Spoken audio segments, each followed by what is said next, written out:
Welcome to the Trust the Plan podcast. I'm Nick. And I'm Jim. And Jim, we got another special guest today, Olivia Olson, star freshman basketball player for the University of Michigan women's hoops team.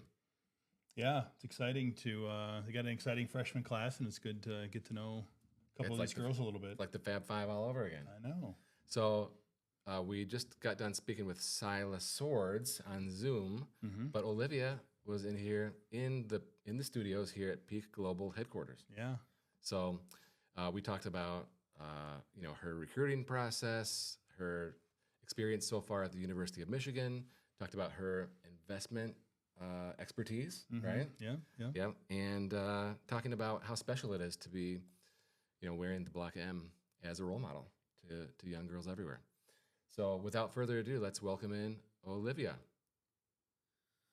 Olivia, welcome to the Trust the Plan podcast. It's great to have you here. Thanks for having me. I'm excited to be here. Excellent. So let's talk about the first game of the season. Last night in Las Vegas at playing against South Carolina, last year's national champions and current ranked number one. What was that like to play your first college game against number one? Yeah, it was really cool. It was just a really cool atmosphere. There were a lot of people there cheering for them, but they had a lot of fans. But just to be able to play the number one ranked team in the country and be able to compete against them, like we were so close the whole game, it was really good for us to measure up to and see how far we can go in the season. It seemed like you guys came out with a lot of confidence right out of the gate, and you were winning at halftime and were within striking distance right at the end. So even though the fans were mostly South Carolina, Michigan travels well. Okay, so don't expect it to be like that for every game. But tell us, going back, tell us about your experience being recruited by Michigan and what drew you to Michigan, and when was it that you ultimately figured out this is my home? Yeah, it's honestly all about the people. It's been about the people the whole time. And so the coaches, I was drawn to them right away by their competitiveness and their want to win. Like they haven't won a championship before, and so I want to be a part of that. And I didn't want to go to a super established program already. I wanted to be able to help bring other people in and be able to get to a Final Four and a national championship. And so, just the people, the academics, a Michigan degree is known worldwide. And so being able to say that you graduated from the University of Michigan is a good tool to have in your toolbox. And just being in the Big Ten Conference, it's on the rise. It's the top basketball in the country. And so that it's closer to home than I would be going to a different conference. So my parents will be able to come to a lot of games. Now, did you consider Michigan State because you got the green and white T-shirt on here? No, I didn't. It was not up there. It's all good. I grew up in East Lansing, so. Okay. But you're right. The Michigan degree is really important. I'm proud of my Michigan degree, and there's a worldwide network of Michigan alum, and it does open doors for sure. So I think that's important that you are aware of that. Tell us about what you're doing academically at the university. Sports management is your major. So what does that exactly mean? Yeah, so I learn all of the business behind the sport. So I know the playing and all of that, but the sport management degree is all of the business and numbers behind it. And so there's a couple different routes you can go. It's in the kinesiology school, but I'm going to go the sport management route. And my dream is to own a big sports facility with a whole bunch of different things to it. So I want courts and then a weight area and turf area, just so a athlete can get the all-in-one experience and run tournaments there and stuff. So that's kind of my ultimate goal. I think that's a great idea. It's absolutely. We've talked about that a lot. Yeah. Was that your experience growing up, or did you have access to facilities like that kind of help develop your love for this game and give you an opportunity to really get to where you are today? Yeah, for sure. I've had a lot of different opportunities to go to different facilities, especially on the AAU circuit. I've seen so many different ones, and I feel like I've just created an idea in my head throughout the years and put them all together. And I want to create one big, nice one. And I kind of learned that idea from my trainer at home, Ramin. He owns a facility, but it's just basketball courts. And so I kind of want to open one with him eventually and have like an all-in-one feature. So that would include soccer, basketball, lifting, Yeah. A nutrition area. nutrition, pickleball. Yeah. Pickleball, you can do it on courts. Like pickleball's a moneymaker. Oh yeah. It's been good. So what I'm hearing is we have some entrepreneurial spirit. Yeah, I had a lot of businesses growing up, so Really? I love making money and finding little ways to. Okay, let's talk more about this. So what kind of jobs do you do? So I had a lawn mowing business Wow. at home. Not really anymore. It's kind of died down just because I've been so busy in a way now. But it was called Liv's Lawns. So I would mow people's neighborhoods in my people's lawns in my neighborhood, and my dad would help me. And that I would use it to help pay for flights and other expenses for AAU and travel. And then I had a t-shirt printing business, not like an official business, but I would sell t-shirts and designs to people. I had a heat press with a Cricut machine and would heat press vinyl onto different apparel. And yeah, I had a slime business when I was in fifth grade. Yeah, I've heard of that. The Yeah. Super Slime, it was called. So I would sell to everyone at school. So yeah. You do have the entrepreneurial spirit. Okay, so lawn mowing, you think of this usually as like the high school boys. Yeah. Right? So how many accounts did you have and how serious of a business was this? I probably, at the best point, I probably had 14 to 15. It's not super big, but it was enough to be busy during, it was started mostly during COVID to keep busy when I didn't have school and just make money to travel and stuff. And yeah. That's fantastic. Now, during COVID, did you guys have your season canceled? It was just delayed. Okay, So yeah, it was our AAU season was delayed.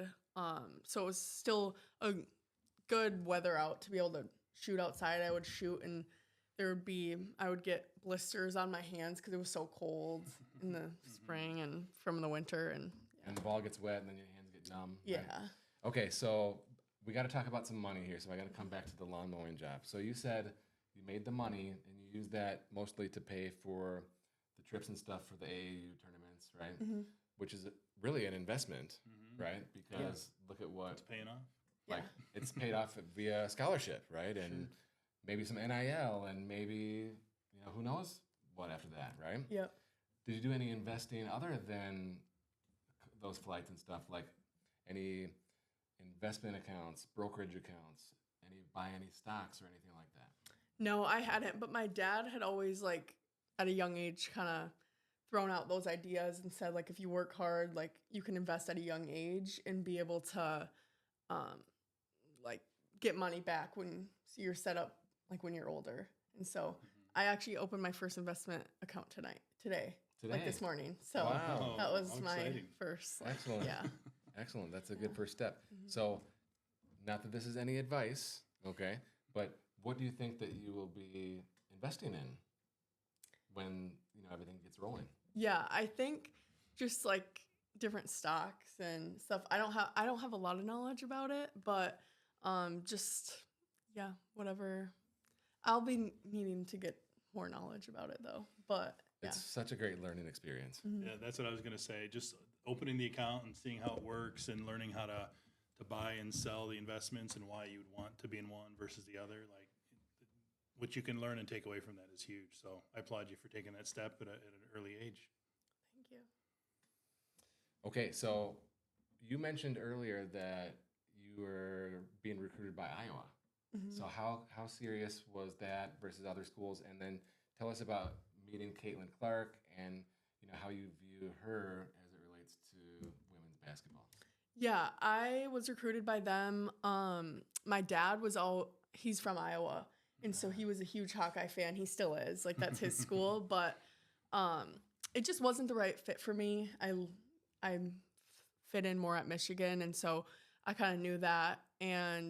But Caitlin, she was always awesome to meet. I would meet her on the visits. I would go to the Gopher versus Iowa games. She would always come up to me, give me a hug, and just catch up and stuff. And it's been awesome to see how much she's grown women's basketball and just how much media attention she's brought and viewership. It's gone up for women basketball. And just the amount of NIL opportunities she has, and has grown the game in that way is really cool, and a cool opportunity for us now, as the next like generation.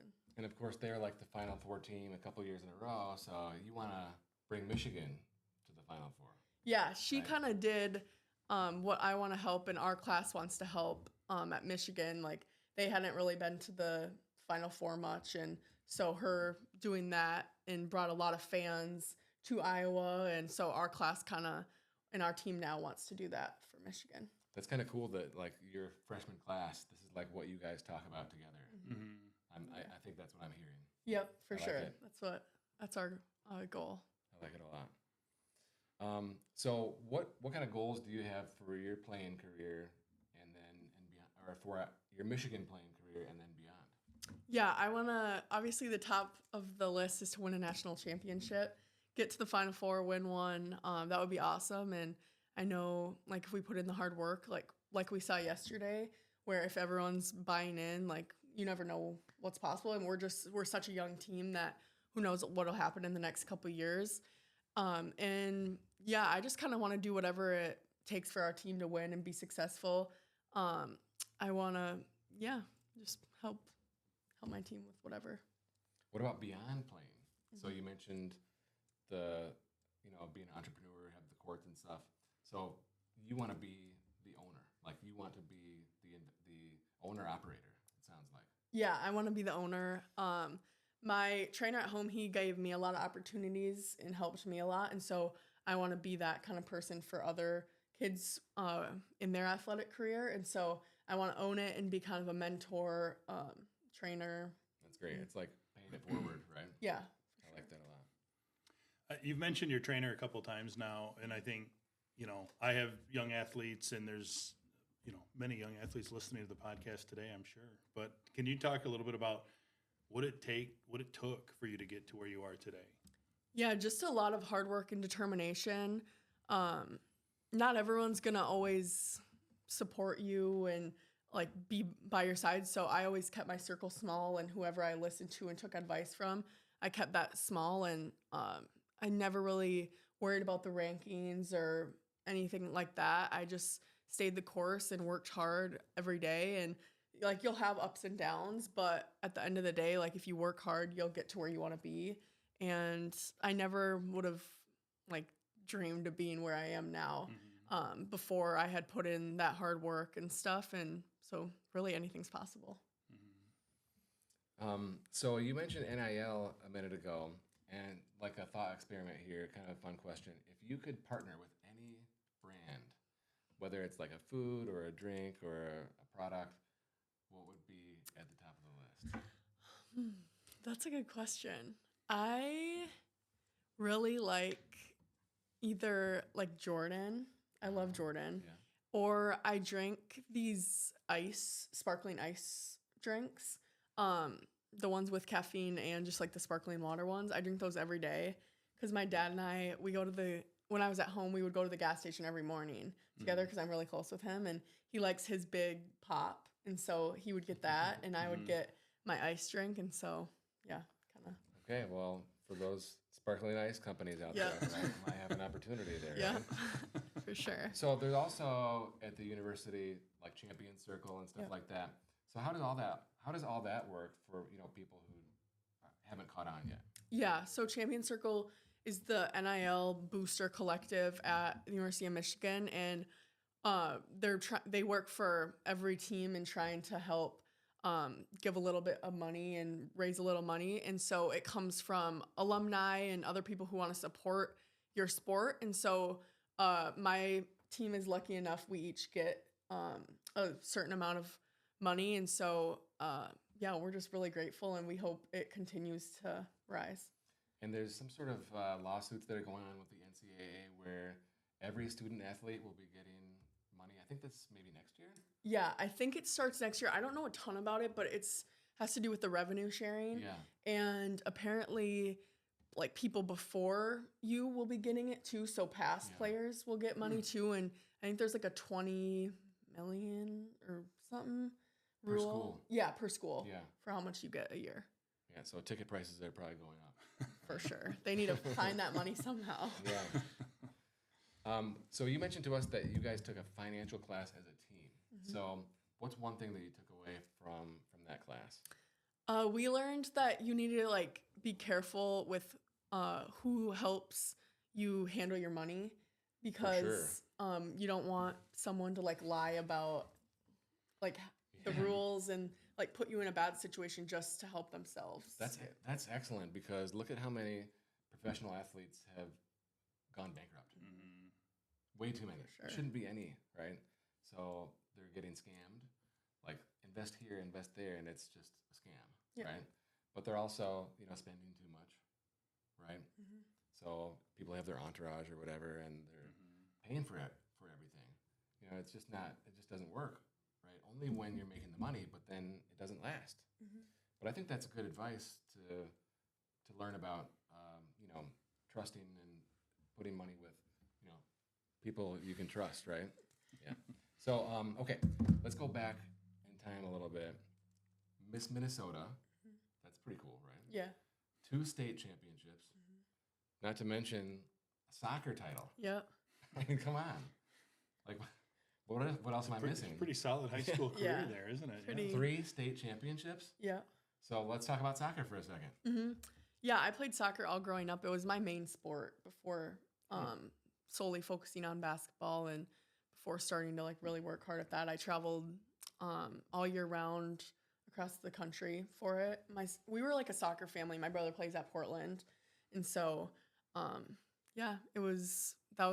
played 2 years up. That was like my passion. But then during COVID, probably maybe a little before that, I started to really just focus on basketball. My soccer coach, like said if I wanted to be on that team, I had to stop playing club basketball, and I was going to do it. But then we found another club that was like, no, she can play both. And so I'm really thankful that I decided to like keep playing basketball. I don't know. I can't imagine my life without it. So did you play for your high school 4 years in soccer? Yeah. So I played all club. I stopped club in 8th grade after 8th grade. And then I played high school soccer my freshman and sophomore year, and then 8th grade. So I played 8th, 9th, and 10th varsity, and then junior year I stopped playing completely, and then senior year I decided to play again. Oh, and that's when we won. That's when you won. So you play goalie? Yeah, goalie. Okay. So you're tall, so that's a good natural position for you, right? Yeah. That's awesome. So I heard you played up as an 8th grader on the varsity team, played up 2 years in soccer, played up, in basketball presumably all the time as well. So when we were watching the game the other night, and I was super impressed watching the game, saying, here you come in as a freshman, never playing on a big stage like that before, and you showed no fear. Like you attacked, you played hard, nothing got in the way. Do you attribute some of that to growing up and kind of always playing against some of the older kids? Yeah, for sure. I think that's just kind of been my mentality growing up, and like surrounding myself with people who will let me play fearless and be able to contribute in whatever way. And so, just working hard when I was younger with older kids, I think helped me mature early and just helped me like gain like skill while I was growing up. So coming in as a freshman, what kind of expectations did you have for playing time? I mean, let's face it, like a lot of freshmen, especially in other sports, but a lot of freshmen, it takes a while, right? But Michigan, we got this freshman thing with the fresh Fab Five, right? Yeah. So before you were born, but so you guys could be like the next Fab Five, right? Yeah, that's what everyone's talking about. But, yeah. So coming in as a freshman, you're like, I'm gonna fight. I'm gonna be a starter. Bottom line, whatever it takes. Yeah, I wanted to. That's not necessarily were my thoughts like directly, but like I wanted to come in and be able to contribute right away, and be able to play. And this is just the perfect program, and everything kind of aligned for me to be able to. And we still have a long season left, so I just want to keep helping do whatever I can. But I'm grateful for the opportunity, and I'm just excited to keep going. For sure. When you came in, there's obviously a couple other freshmen on the team. Did you have a chance to get to know them before being on campus? Like, did you guys know each other through AAU circles and things like that? Yeah, we all kind of knew of each other, but Sila and I specifically, I had reached out to her during the recruitment process when I was already committed. And then once she committed, we got close and I just texted. Haven't really met in person, but we met at a camp. Me, Mila, and Sila did. And so then we just kept talking. And right when we got on campus, we weren't super close. Like we didn't talk a ton, but like before we got here. But then once we got here, we all clicked right away, and we've been like best friends. It's like Chris Webber and Jalen Rose. Webber's like, if you go, I'll go. Yeah. Right? For sure. There's probably a lot of that happening. What about Team USA? I don't know anything about the Team USA experience for you. Yeah. So can you share? Yeah, so I was on it like 2 different times. I played on the U16, like America's team. And we went to Mexico and played there. We played all the Americas, different Americas teams like Mexico and Chile and different teams. And it was a really cool experience. A lot of great girls. It was my grade and a grade up that got to play. And so, yeah, I just learned a ton. Just being able to play against top level kids every single day for a month straight. I was gone. Training camp, 2-a-days, 2 hours a session. And so it was a lot, but it was really fun. And we ended up winning that. So we got a gold medal. And that was just being able to hear the national anthem play when you win was something I'll never forget. And then this past year, I was on the Hoop Summit team. So we played against the world team. And so Sila was on the world team and I was on the U.S. team. And so that was my second time with USA. It was in Portland. So not in another country, but yeah, it's really cool. Again, it was all my grade this year or that time. And yeah, just playing again with the top kids for a week. It's really Fantastic. All right, I want to change gears for a second. We talk a lot about health yields wealth, right? Being in wealth management. You know, if you don't have your health, right, what do you have? So, as an athlete, with all the resources of the university, like tell us about like the diet and nutrition and exercise regimen. Like it's probably pretty intense. Yeah. But like if you want to eat some ice cream or like have some Doritos, like what's the deal? Yeah, so it's really all about balance and like I eat pretty healthy. I ate healthy at home too, but it's really just if I want some ice cream, I'll have some ice cream. Like just but we're training so hard that like you need to be properly fueled, and so eating a lot of protein, that's what was a game changer for me. Like coming in was I was not eating enough protein. Really? And so they want me to eat like 137 grams a day right now. So even more if I can. And so Sounds familiar, huh? yeah, so they kind of break it down for you. You get a DEXA scan of your body, which is like your body fat percentage. And so they kind of break down what foods you need. Some people need to gain weight. Some people need to maintain. Yeah. And so food can help with that. So yeah. So that's what I've actually started doing this year is eating like 160. Yeah. And I noticed like you gain a lot of muscle and you lose fat. Yeah. And I feel great. And it's easy because you can't really get it all just by eating chicken, right? Yeah. Like you have to have some like protein shakes and protein bars to get to that level. But you can eat as much as you want, basically. Yeah. Whereas like with other programs, you're kind of trying to lose weight and eat like a bird. This is great. Yeah, you get to eat a lot. I think I could do it forever. For sure. Yeah, we eat a lot, but we're burning so much during our practices, and so we need that to be refueled. So they kind of constantly remind us we eat like 2 dinners a day, just because we have one Fourth after meal. practice. Yeah, and then one at night, and we have a fueling station right by our locker room. So it has protein shakes, blenders for smoothies, Nice. like pre-practice food, just a variety of stuff. All right, so when you're eating away from the facilities, where's your favorite place to go in Ann Arbor? I like Frida's. Okay. Or that's like my cheat meal place, or Amir's. Yeah. So I I went to love Amir. the acai bowls there. So Okay. that's like my favorite place. When I used to go there, they didn't have that. No one knew what that was. Yeah, it's so good. Excellent. Okay, so getting close here to wrapping up. One last question from me is, right, you're wearing the Block M, right? And, my daughter Quinn was here a minute ago. She's seen you play on TV. Like, we'll come watch at Chrysler. Like, what does it feel like, and what does it mean to you to be a role model to young girls everywhere? Yeah, it means a lot just to know that like I was in their position too, and I looked up to so many people growing up, and so to be that for other young girls now is really like that's kind of why I do what I do, why I play, why I work hard every day to know that they can do that too. And so seeing little girls at games and being able to be a role model is a motivation for me to keep working hard. That's fantastic. Jim. You know, I'm just kind of curious. You've been on campus for, well, probably a couple months now, but has the experience so far kind of lived up to what you thought? It's a pretty big campus. You're probably hopping buses here and there and doing all the kinds of bus. stuff. So Yeah. has it been lived up to your expectation? Yeah, I love it. I think it's the best college town in the world. I'm obviously biased, but just I visited so many campuses when I was in the recruiting process, but like I fell in love with the place.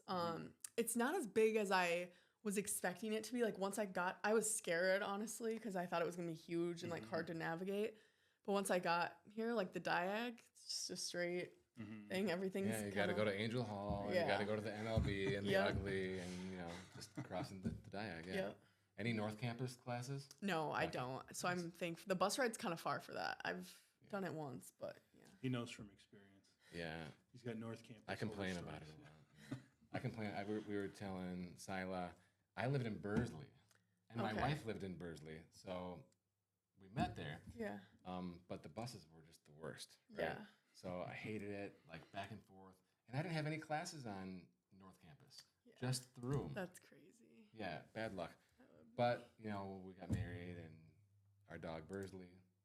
Oh, That's that's his so namesake, cute. yeah. That's So- so cute. Yeah, so he works here actually. He's the security guard. That's awesome. So- I love that. Well, Olivia, it's been great to have you on the Trust the Plan podcast. We worked in some money conversation, right? And so it's great. It's great to see that you're opening investment accounts. Hopefully, with Champion Circle and NIL and everything else going on, you'll be able to save a lot of money and invest, and get that facility going For sure. when basketball is over with, but after WNBA. For sure.